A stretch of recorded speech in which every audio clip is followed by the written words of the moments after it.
Hello everybody, and welcome back to the channel for this week's Toolbox Safety Topic video.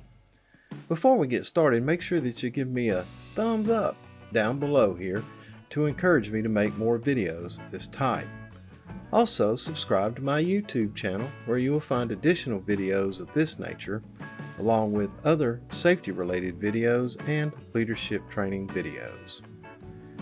Well, let's go ahead and get started with the video. Now, doing research for safety topics in winter weather, I ran across this article that was produced for Gray Construction, and I thought I would pass it along to you. It was pretty good.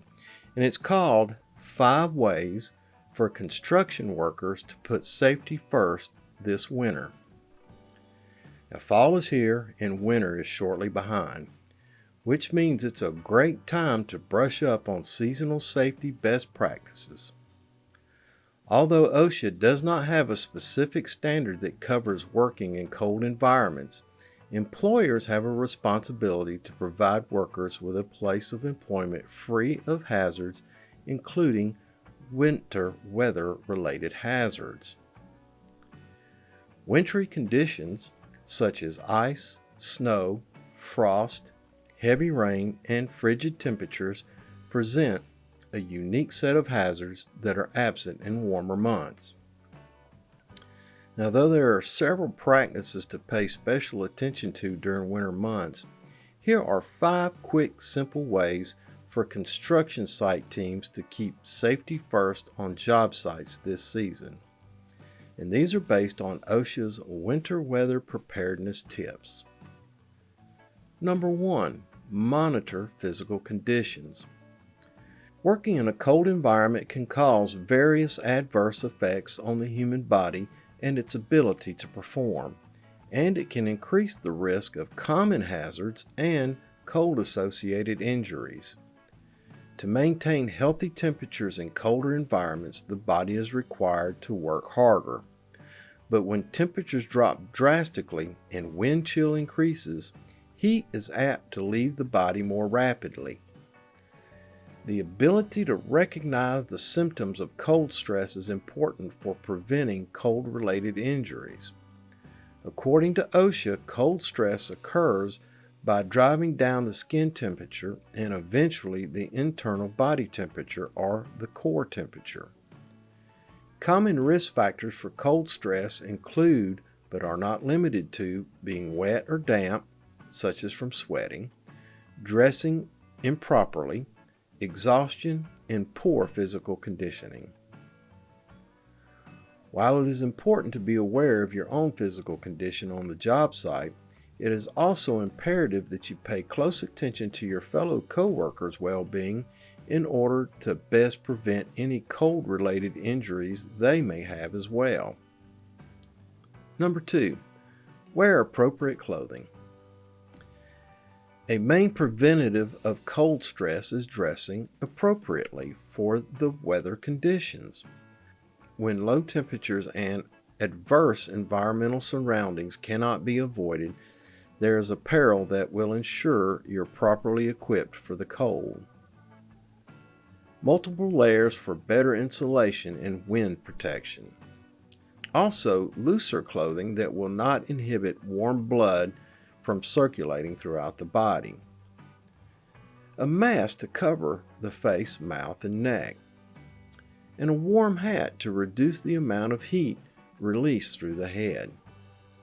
Insulated gloves, and insulated waterproof boots for foot protection. When incorporating these items into your winter job site wardrobe, high visibility clothing and protective equipment must still be worn.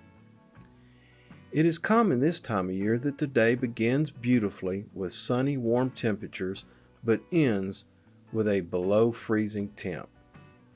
Therefore, it's important to remember that as we add or remove clothing, jackets, and coveralls throughout the day, we always maintain our high visibility clothing on the outermost layer.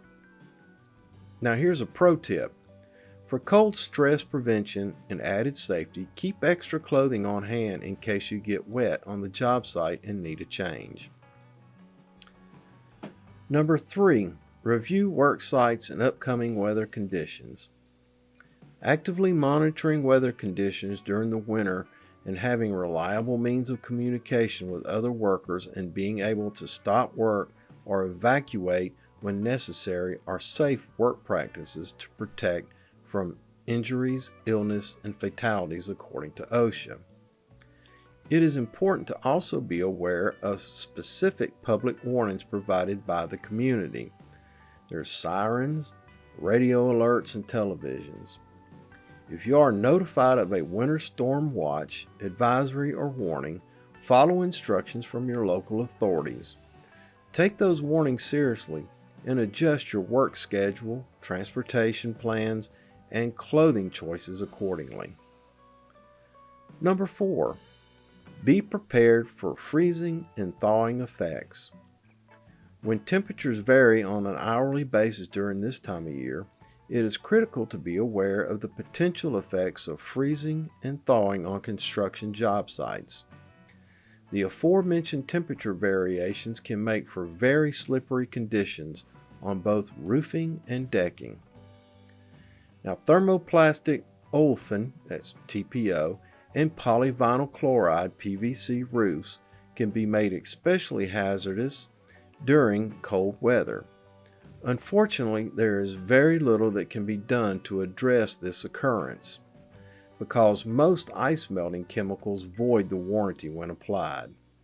As well, shoveling can tear and rip these thin membranes.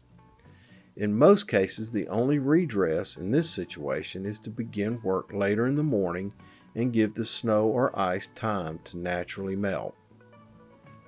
Walking on decking is also especially dangerous in the winter. Unlike with TPO or PVC roofing, we can typically clear the decks by shoveling. However, before applying any chemicals to melt the ice and snow, it's important to check with a supplier to inquire if certain melting chemicals are recommended. Number 5, pay special attention to walking and working surfaces. Now, walking around a job site can be extremely dangerous under even the best conditions. When freezing rain, snow, and frozen ground are added to the mix, safety on the job site becomes increasingly challenging. OSHA's General Industry Standard 1910.22AB requires that walking or working surfaces are maintained free of hazards such as sharp or protruding objects, loose boards, corrosions, leak, spills, snow, and ice. Let's encourage our site teams to develop site logistic plans that include clearly delineated travel paths around the site, early start times for snow removal and salt crews, and later start times when bad roads could cause vehicle accidents. Also recommended added line items to the JSA or the PTP to include equipment, tools, and scaffolding inspection to address possible accumulation of ice and snow. Now, given these 5 ways for construction site teams to keep safety first this winter, the list is not exhaustive, nor can you ever be too cautious or too safe. For more comprehensive information on how to better prepare and respond to severe winter weather, visit OSHA's Winter Weather webpage. All right, boys and girls, that's it for this week's Toolbox Safety Topic video. Thanks for stopping by. Thanks for watching. Make sure you give me a thumbs up down below here to encourage me to make more videos of this type. Also, subscribe to my YouTube channel where you'll find additional videos of this nature, other safety-related videos, and leadership training videos. And until we see each other again, take care of yourself because you're number 1. Look out for your coworkers and help ensure their safety. Have a grateful day, and remember, I will see you in the field.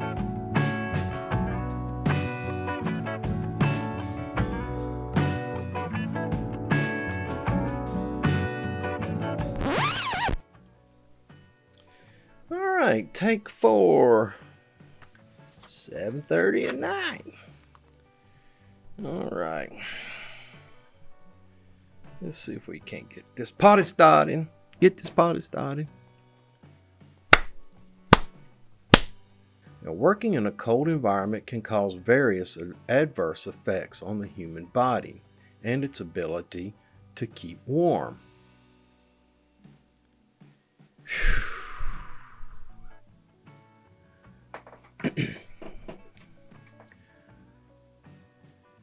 Wear appropriate clothing. Number 2. When low temperatures and also Luther. Now here's a pro trick. We can typically clear. For more comprehensive information on how to better prepare and respond to winter weather and